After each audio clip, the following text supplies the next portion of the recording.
I'm very glad to be part of this residence and to discover your researches. To start with, actually, I would present you a video, which is my first. It's like my coming out as an artist when I was a student at Sound Art Master in London in 2012. And even if it's 8 years ago, I think it still says a lot of me and the way I conceive identity.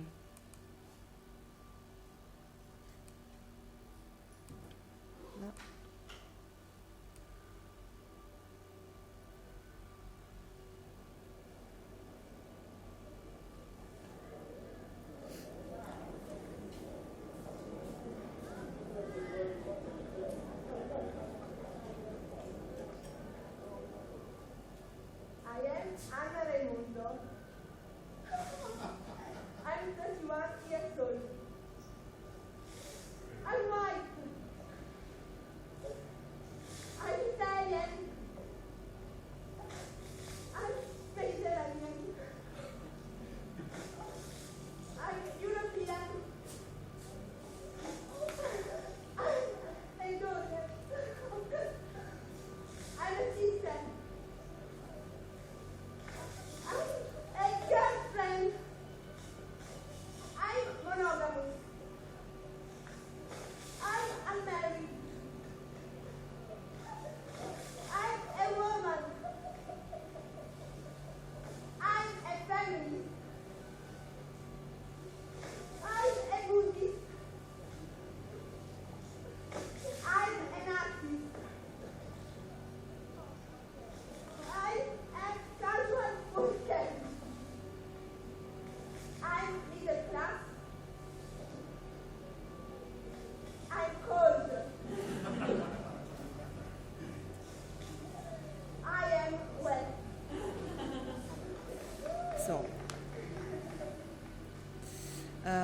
So this work, actually, if I will do the same work today, of course I will use some definitions that have been changed in time. And for me, this is also a little bit how we interpret identity as something that is constant transformation and something fluid. I'm nowadays still an artist, still a feminist, in resonance with the decolonial, intersectional, and transfeminism movements or practices or theories. And actually here, it's a little bit different for me today because I'm trying to present both my artistic work and my research because I also run a PhD based on my practice in Brussels. No, this is not good. And yeah, so I will open the presentation.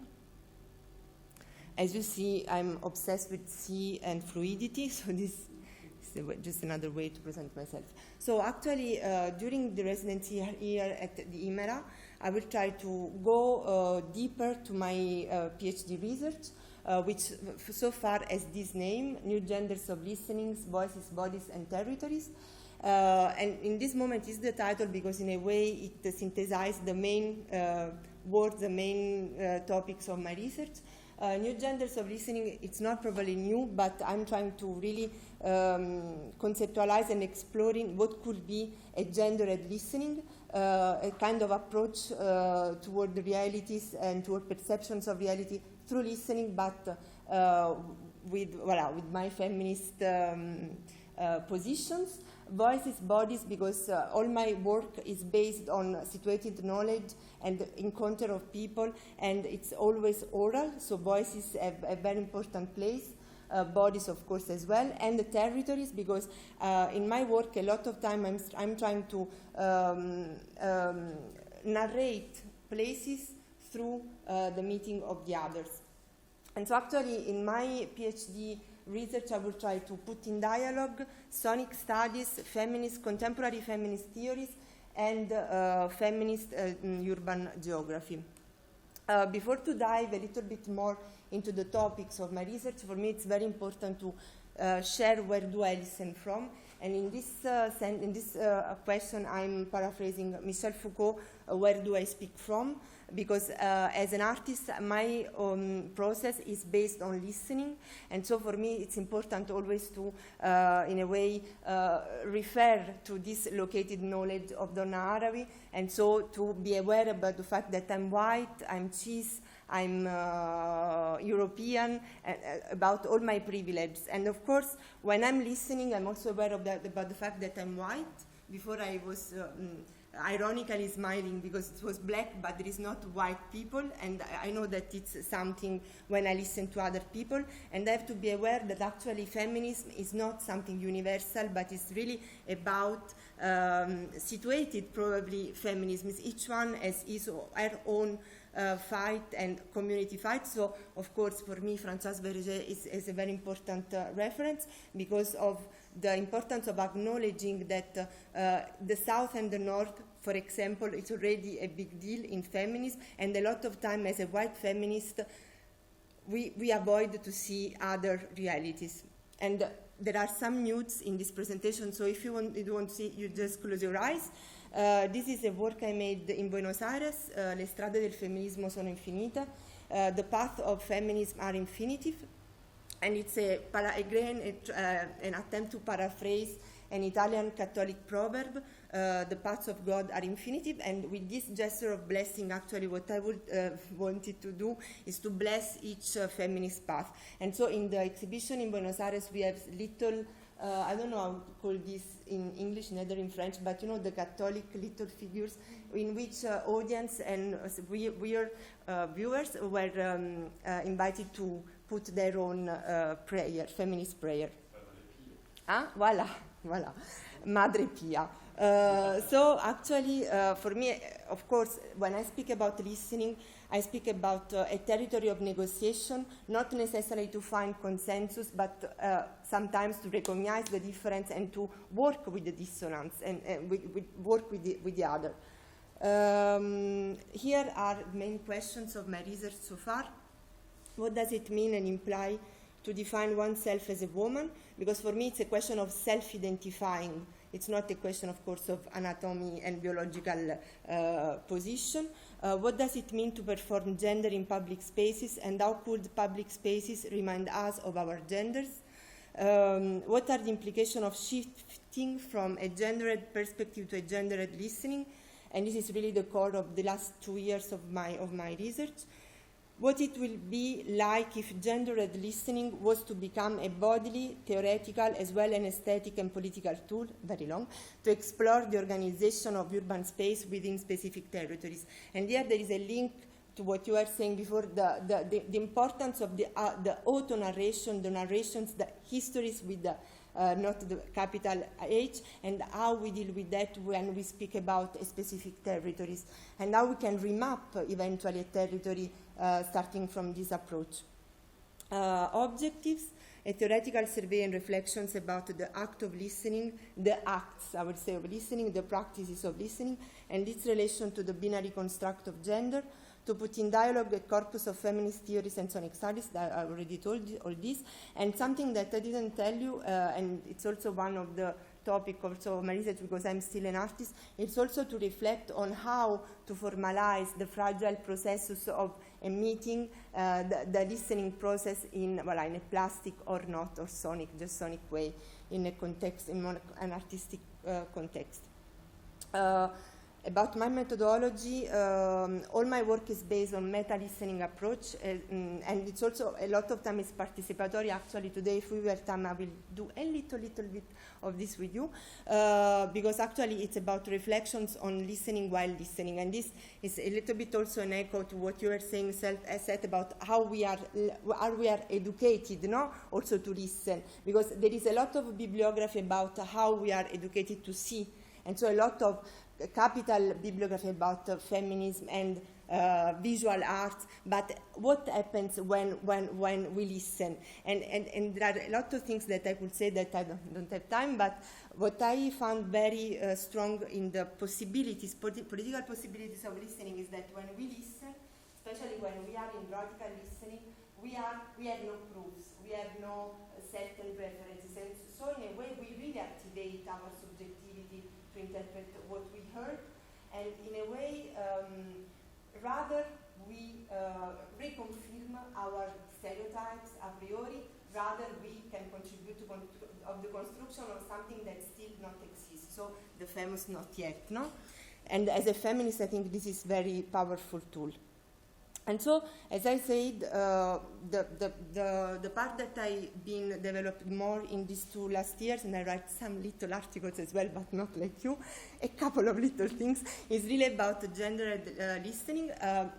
Again, I'm an artist, I'm a feminist, and when I was 24 and I'm starting to dive into feminism, I was making radio activism, and everyone told me, yes, you are wearing the violet glasses, and finally you have the gendered perspective on the world. But again, I'm working with my ear, so how I can shift on this. And so how binary construction of gender, for example, impact the way I listen. When I hear a voice, why am I asking always if it's a man or a boy or a girl, for example, a little example. Of course, how does it influence the way we use our voices and how we interpret them? Paraphrasing Jacques Rancière, how does gender construction condition the distribution of the herd? Because historically, you know, we women, we have a lot of problem with the fact to not be heard, no? And again, I will come back probably in a while on that, but for a long time, I heard, the silences of women. No, I think that it's another situation. I think that we have been muted for a lot, for the whole history, I may say, in the Western society, I mean. And now I think that I'm very aware about, at the contrary, the political potential of silence, because silence is a decision. Silence forms part of a sonic communication, and when I'm silent, I'm avoiding the language of the patriarchal system, simply as it is, for example. And so, yes, I was speaking about listening and invisibility, and again, trying to think about this gendered listening, I'm thinking about gender as a kind of daily performance, as a ritual, as Judith Butler claims, a repetition and a ritual which achieves its effects through its naturalization in the context of the body. And listening, at the end of the day, is a bodily activity. So I'm wondering if we could speak about listening as a bodily gender performance, performative practice, where we repeat our frames of interpretation while trying to interpret the herd. And it seems very theoretical, but it's very, very practical. And now I would like you to close your eyes, if you wish, otherwise you can keep them open, and listen to a small excerpt of a documentary I'm working on that will be presented on the 25th of October, inshallah, at Palais Longchamp for Manifesta listening sessions. Ah? September, yeah, no, I say October. And it's a little excerpt. Don't look, please, because I don't want you to see the name. And I would like you just to focus on what you build with your own imagination while listening to this voice.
Normally, I would have loved to really know a little bit what you have imagined, but in this moment probably it's not the case for time, but afterwards I would be very curious.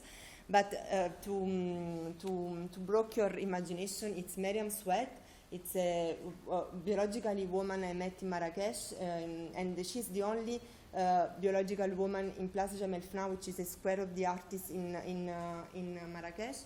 And actually, she's Miriam at her home, so she makes the prayer, Muslim prayer, as a woman. But as long as she jumps out of her apartment, she became Sweat, and there is a big history about that. And this also allows her to be respected in the square of the artists that are men.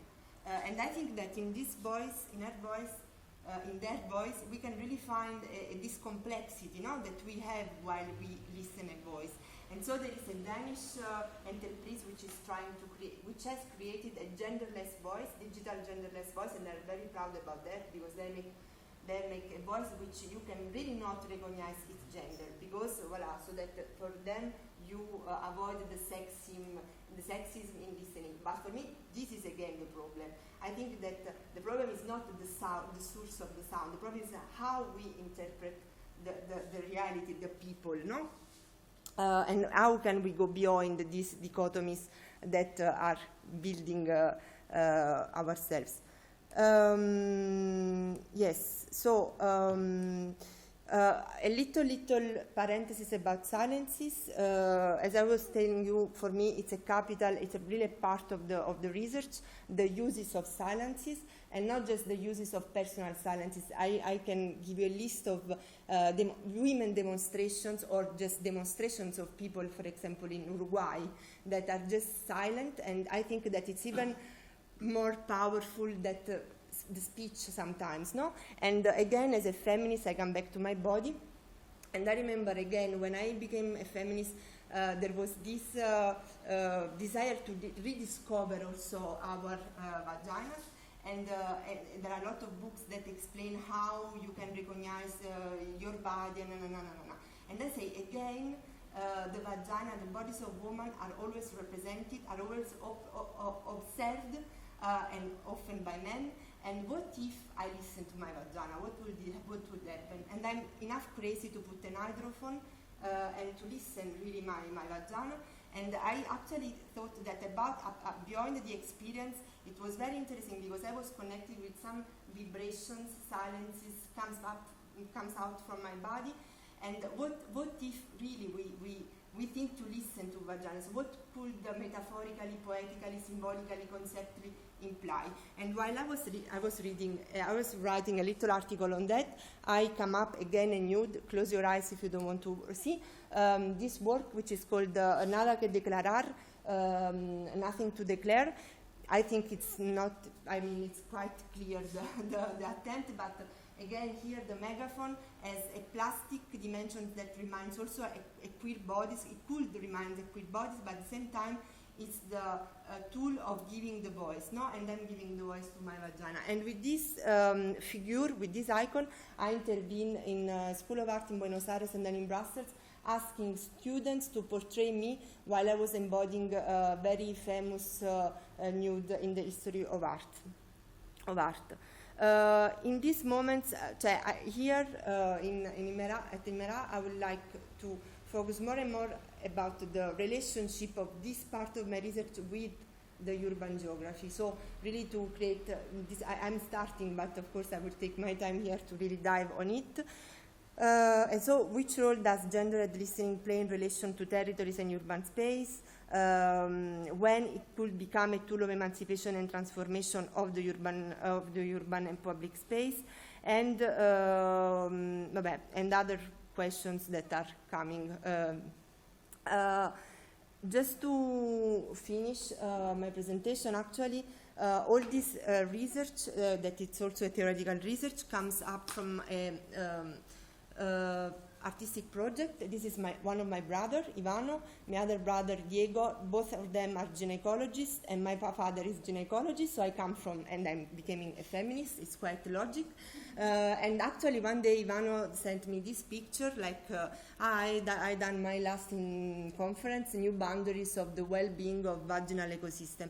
And when he sent me this title, I started to see this project that is an ongoing project that I have since 2017, in which actually basically what I do is to meet women, self-identifying women in very different territories. I spend time with them, I make interviews, sonic derives, and we map their most significant places of the city. And there is always a graphic map in collaboration with Marcia Dalfini and a sound result that I formalize differently according to the context. For example, here it was a multi-channel installation. In Valparaiso was a sound walk, and in Santa Cruz de Tenerife, for example, was a sound installation and a series of photos. For example, she's Magda, and she decided to choose this place in a square in Santa Cruz de Tenerife because of the statue that she's fat, the statue, and she's an activist against the fat phobia, and she just wanted to free this energy of the statue, and voilà. I don't know if it was clear, probably not at all, but I go on. And another important topic that is starting to come more and more in the project is that during the interviews there are a lot of gestures that are coming up spontaneously, or because I ask really something about the body in public space, no. And actually it's a pity that I don't know what happens, but you cannot see the... no, vabbè, like this, okay. And so actually what I'm doing is to create a kind of alphabet of these gestures that for me are queer codes, are codes that are not definibly, that it's not possible to define and from this specific research I'm doing next year a sound sculptures, and I think you are easily sleepy, so we stop. Thank you very much.